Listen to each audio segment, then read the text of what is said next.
thank you very much for joining us. I'll start on the first slide that will outline what we're going to cover over the next kind of half an hour or so. So first of all, we're going to give a nice little overview of the actual property market itself and look at what's been happening so far and what will happen into the future. Following on, we're going to look at the challenges that people are actually facing with the property market and housing and mortgages. Then we're going to look at how to go about getting a mortgage, which I know what most people here have joined us for. And then we're going to look at what Bank Fire can actually offer to help people in regards to this. So we move on to the next slide, please. I'm just going to give you a brief snapshot of the actual property market and what's been happening over the last kind of couple of years. So we'll be able to see that, during the Celtic Tiger, property prices were at their highest during 2007. And then unfortunately, we had the 2008 property and global market crash. And property prices went nearly 50% lower up to the point of 2012. So they were reduced by about 46 to 47%. And then we kind of had a bit of a kind of slide upwards, whereby property prices have nearly gone back to the Celtic Tiger levels at about 90% of their value up to 2021. And as we've seen with COVID and the pandemic, unfortunately, they've gone up for property buyers by another 14 to 15% as well, which is a bit obviously upsetting for people. In terms of number of transactions that are actually happening, we can actually see that in 2013, we had about 25,000 property transactions. And we can see over the last couple of years that that's actually doubled, if not tripled. So this is kind of interesting from people who are looking at getting into the property market. If we look as well in terms of what's been happening nationally, property prices have been increasing outside Dublin more than inside Dublin as a result of the pandemic and work from home, etc., etc. If we please move on to the next slides now, we're going to look at what the rules are for mortgage lending.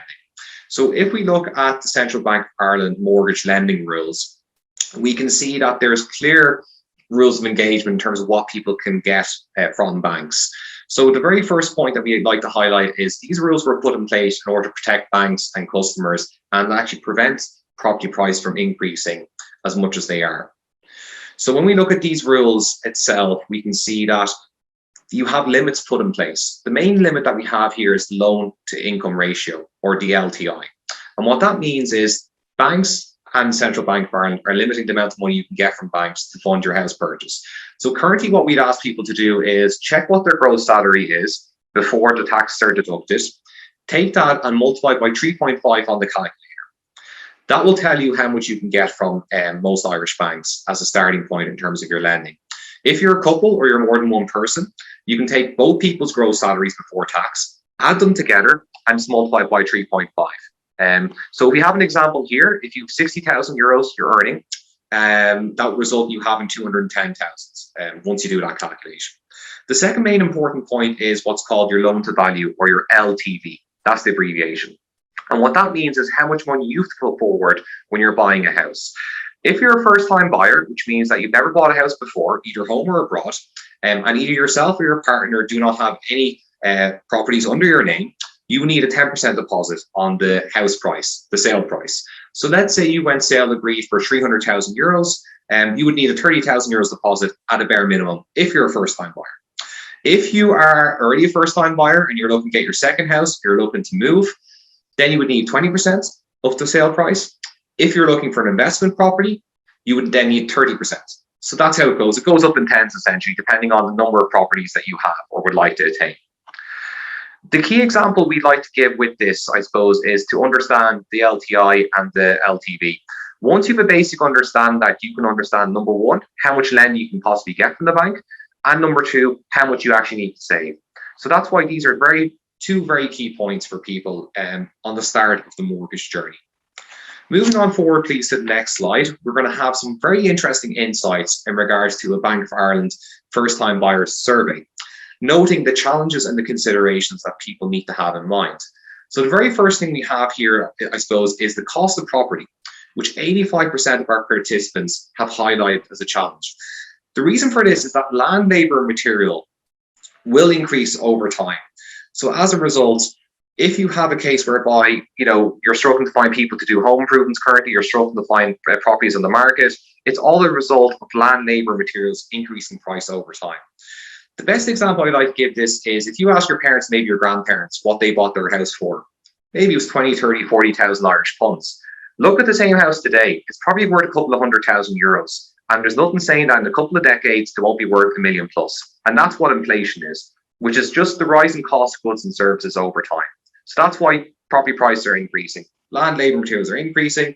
There's more demand than supply, i.e. more people want to buy houses. People are getting gifts from family and friends. People are saving more money maybe due to the pandemic. And maybe they're getting other increases in life as well. So that's the reason why it's happening, because that's a key question people ask us. The second reason is that people's ability to save a deposit is a concern during the survey as well, and 56% of people highlight this. Again, with COVID, energy bills are increasing, food prices are increasing, health insurance, car insurance, the fuel pump is increasing, and that's resulting in people being able to save less for their mortgage deposit. And it's a very good point that we actually know and people have said to us as well. So that's important to highlight. Then we've lack of supply, or lack of supply in areas that you'd like to buy, which is at 55%. Again, this is made, a precedent whereby people maybe have to buy outside Dublin, or maybe people have to buy in areas that they wouldn't have considered otherwise. So that's an important factor to consider. When we look at the savings, we find that the average saving is about €540 per month. Now, people on top of that are paying rent at about $822 per month. Now, that's probably per person or per room. So when you're looking at your total savings and rent, both of those can be added to look at how much you can afford from a mortgage perspective. And I'll highlight that more later on. Some other factors to consider that are quite interesting is the average age for a purchaser is 34. 67% are married or in partnership, which is very important. And the reason for this is if you're married, you have more loaning power provided both people are earning. So you get more lending or more of a loan from the bank. So that's why that's quite important. And 47%, interestingly enough, already have children or dependents. The reason why this is important is that banks obviously look at children as a cost. So what will happen is, depending on the number of dependents you have in a relationship, they'll reduce the amount of lending you can get from the bank. And we can discuss this later on if there are questions on that. It's just an important factor to consider with these things. So marriage, partnership, and number of kids during the mortgage application.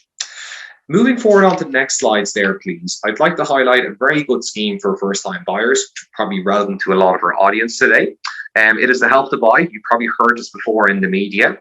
So we're going to look at what is it. So essentially, it's a plan and a scheme by the Irish government to help first-time buyers, so people who've never bought a house before, who are either building their own house new or who are buying a new build. So it's not allowed currently for second-hand properties, just new builds or properties you're looking to build yourself that are new, essentially, otherwise known as self-builds. In terms of how it actually works is the income tax that you pay over the last 4 years, you go to the revenue website and you fill out a couple of forms and you get that back essentially alongside DIRT, which is deposit tax you paid on any savings. Who are eligible for it? We highlight this in terms of people who are first-time buyers for building their own building. You have to live in the property for 5 years, so you can't sell it after 2 years and think, oh, this is how it's done. And you have to be tax compliant as well. So that's an important factor to consider. If you're going for a new build, what you have to buy a property you actually will live in for at least 5 years plus, or else the government will claw back that money they give you. There are limits to this as well. So €500,000 in terms of the cost, and then 70%. So what that means is if you have a 50% deposit on a house, you would not be eligible. The maximum is 30% you can put towards the cost of the house. In terms of how do you know how much you'll get, there's various limitations there. One is 10% of the purchase price, the other is €30,000, or the amount of tax and DIRT you paid over the last 4 years. So whichever is the lowest amount there, that's the one that you'll be getting. And how is it paid? It's usually done between yourself filling out the documents with revenue and then them giving the details to the contractor through various codes and claiming them back. So once you engage with revenue and the developer, you can kind of sort out those details yourself. But it isn't the most difficult process to look into. Moving on to the next slide then, please. I'd like to highlight what Bank Farm looks for in applications. So there's a couple of key factors that people need to consider here when they're looking at applying for mortgages. And this would be pretty much broadly the same with all major Irish banks. So the first thing is your income. So as I highlighted before, your gross income, which is what you're earning before tax, and you can check this on your payslip or your revenue documents, that's taken as a core basis. If you're earning bonus or commissions and you have a track record over a number of years, we'll look at that as well, and that'll be a factor of consideration.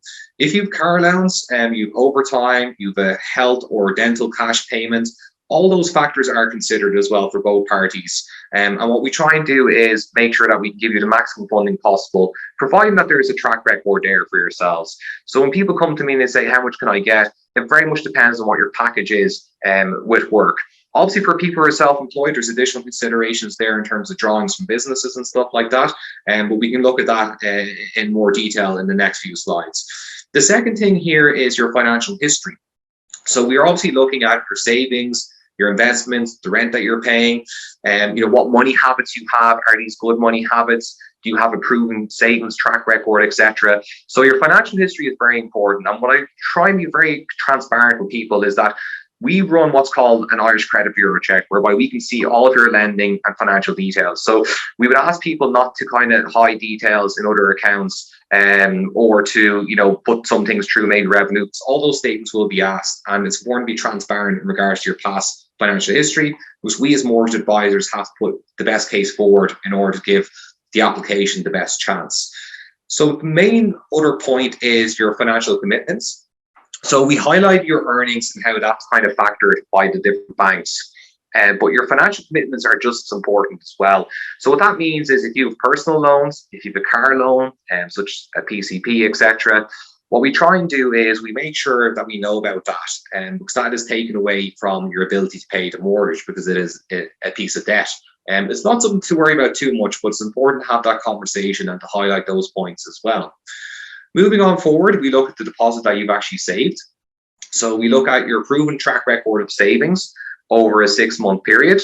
If you have a larger period than that, maybe a year or 2 years, then we'll look at the time that represents that best moment in time. So there's nothing to worry about too much there. And then finally, the actual property and finding that property. So when we look at it, there's a big difference between a property that is marketed for sale and the sale agreed price. And people can look at the property price register and see that properties are typically going about 5-10% minimum above asking price. So we ask for people to highlight that, to calculate that, and to budget for that as well, just so they're not disappointed. If we please move on to the next slide there, please. We're going to highlight a very nice document here called the tips checklist.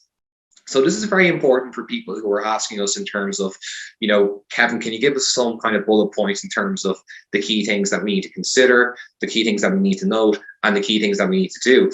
Because I understand that a lot of people here may not be mortgage ready, i.e., going for a mortgage right now. But the key thing is, I suppose, is to get mortgage ready. And it's by having conversations with people like ourselves and attending these presentations, maybe 6 months to a year beforehand, and making sure that all your ducks are in a row and that you have everything ready for yourself.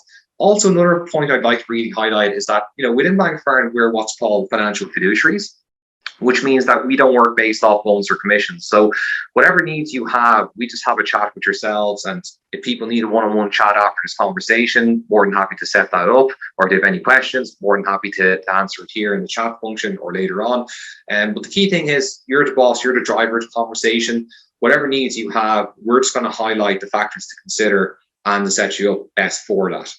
So running through the tips checklist, the very first point we're looking at here is the savings. So with savings, you need to demonstrate a savings habit. What we mean by this is you really want to have a track record of at least 6 months, preferably more though, whereby you can show consistent savings. So what do I mean by this? Typically how I do this, I suppose, is I have my Bank of Ireland current account, and you can have any account you want on Post, Credit Union, etc. And I make sure I have a monthly direct debit into my savings account. I try and make sure I have the same amount going in, so it's easier for people to look at it.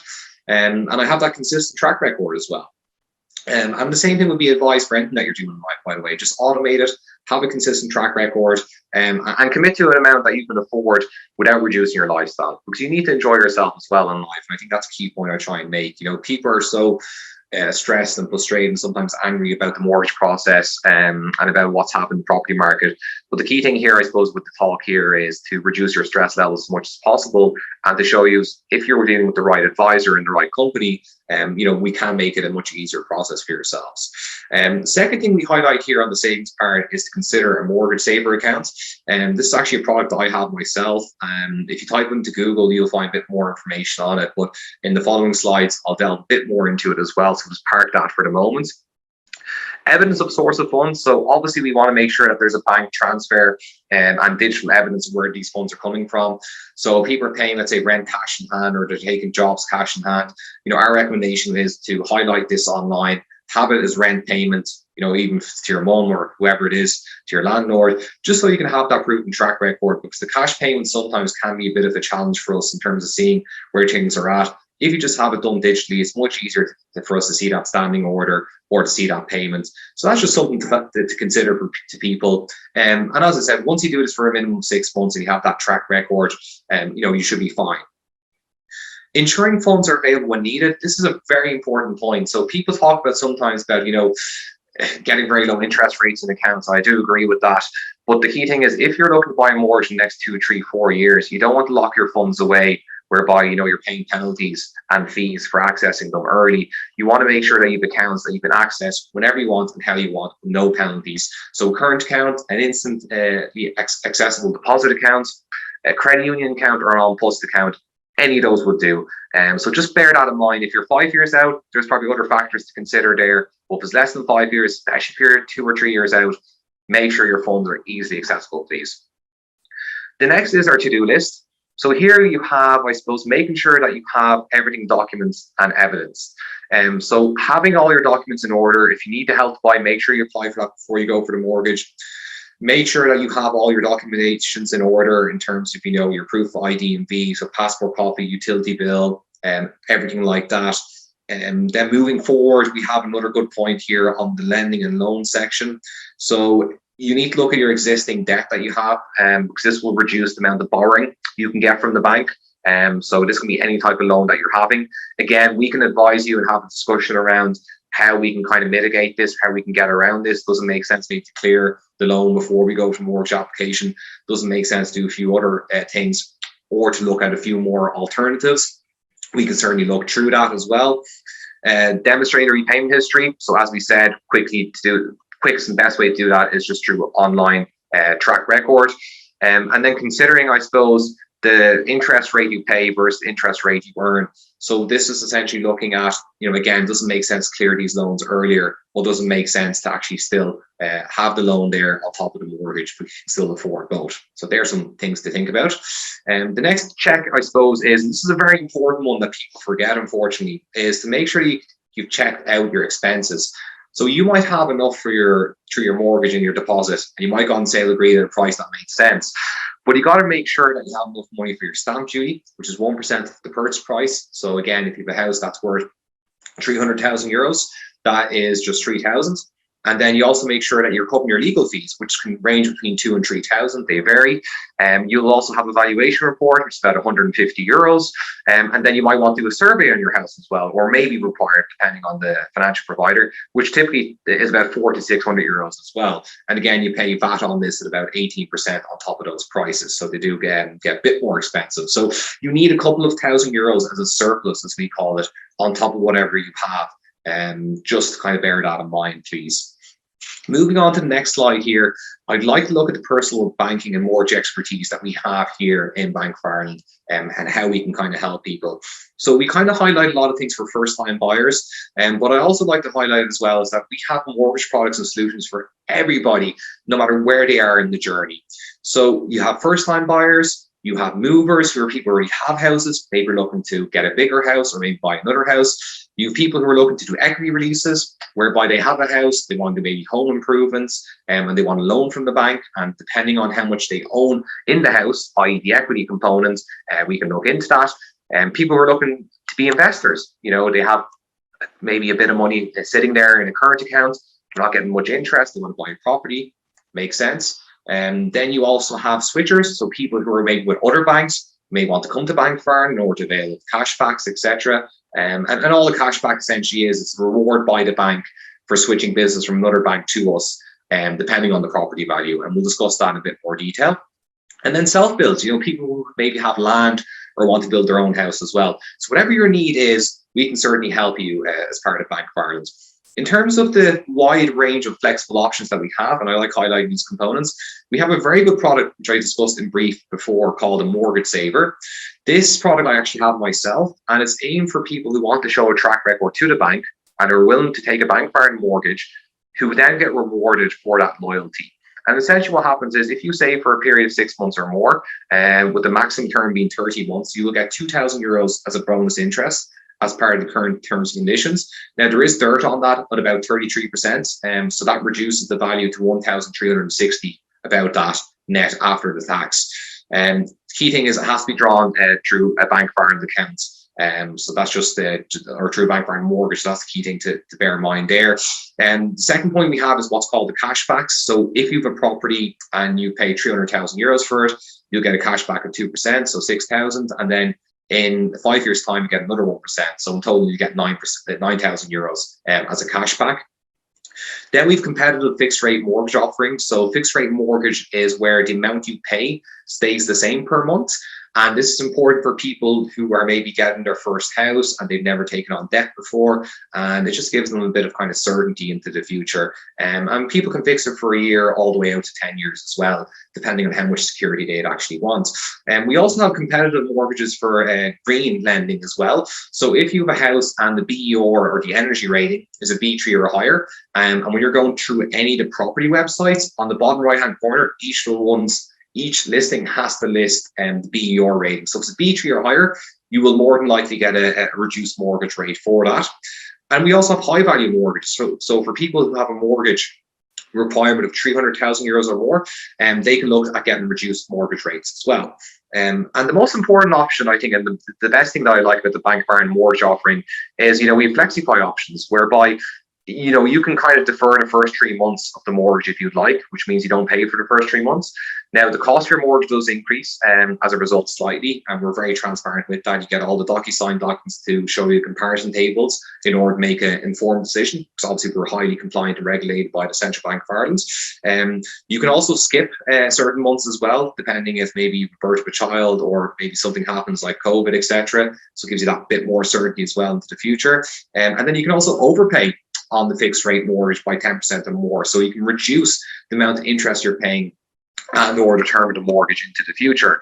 And I suppose the key thing to highlight here is if you have what's called a variable mortgage, whereby the amount you pay per month can increase or decrease depending on what's happening, there's actually no limitations with that in terms of paying it off quicker. But the fixed rate is capped at 10% with no penalties.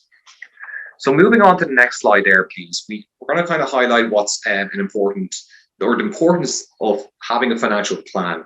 So here we've highlighted a salary of €70,000 and looking at how much a person can get as a mortgage, which is 245,000, and the deposit requirement would be 10%. So as you can see, the bank is funding, in this case, the vast majority of the lending that's required for the house. And it's just to highlight to the people that the bank is there to support you as much as you can support yourself by doing and taking a mortgage. And on the second point, we're kind of highlighting different types of financing that people should consider, from the Help to Buy for first-time buyers, to saver bonus interest, the cashback considerations, but also additional costs as well in terms of the 1% stamp duty of the purchase price and the professional fees, solicitor fees, etc., valuations, and also a few other costs such as like furnishing your property, or maybe you need to do home improvements. These are things that people don't typically think about, and they'd be quite expensive actually. So when you're looking at houses, just bear those points in mind. I would say they're quite important to consider. Moving on forward, this is a very, very important slide here on the map or journey process from start to finish. And it just outlines in brief, I suppose, certain kind of navigation points that we need to see. So the first thing obviously is finding your house through your normal property research. Then it's providing the documents that we request in terms of the mortgage application. Then hopefully it's receiving an offer letter from the bank saying you've been approved this much, and appointing your solicitor to start the legal process. Then it's getting the property valuation, so making sure that everything's okay with the property and the valuations, how much it's worth, etc. And then looking at getting your home and your life assurance. And home insurance says what it is on the tin in case something happens to the property, and then life assurance is, God forbid, in the worst case scenario that a person passes away, it just means that mortgage is essentially cleared, and it's more for your protection as much as the banks as well. And then getting your mortgage funds ready for the sale as well, and the bank and the solicitor through the mortgage advisor will liaise in terms of getting those things issued. And so that's kind of like a nice little kind of map in terms of how the process actually works. So there's kind of 6 major steps there, or stepping stones for people to consider, I would say. Moving on to the next slide there, please. We're going to look at what documents are actually required from the bank. This is, again, a common question that we see from people. So the first thing is bank statements for any non-Bank of Ireland stuff. If you Bank of Ireland stuff, we'll have them here on our systems. If you have Revolut, we'll obviously need statements for that, credit union, on post, etc. Proof of your ID, proof of your current address, utility bill dated the last 6 months will be absolutely fine. Last 2 months pay slips and your salary cert, that goes to your HR team. They'll know what to do in terms of filling that out. If you're self-employed, last 2 audited certified accounts, 6 months business statements if you're not Bank of Ireland, and also, projections in terms of financial performance into the future, and also just seeing as the business 2 or more years established, because we want to give it yourselves obviously the best chance in terms of showing your proven track record. And again, if there are any business owners, we can discuss that on a private one-to-one session. But there are a few more factors to consider on that front. You will need documents for joint applicants. So if you're applying with more than one person, we'll need the documents for both. It's not just enough for one person. And additional documents may be required, subject to the discretion of Bank of Ireland, depending on your circumstances. So that's just a brief synopsis of what may be required, but there may be additional things to be considered or required by the bank. So on the next slide here, you'll have my own personal contact details and my email and my phone number. As I said, we do complimentary reviews for people at absolutely no cost as financial fiduciaries in order to help people out. So if people have any needs, send me a text, send me an email, give me a call, and we can book a one-to-one appointment. Also, if there's any questions that people have now, I'm more than happy to answer them in maybe the chat function. But I do obviously understand that everybody's needs are individual. And, if people want to have that conversation instead in private with myself, I'm more than happy to do that. I'd like to thank Saoirse and Christina with Iconic as well. I've actually visited their office pre-COVID twice. I must say they're actually lovely locations. So very, very much thanks to them. And thanks very much to everybody who's joined us here today as well. And I hope that you found this useful. Thank you so much.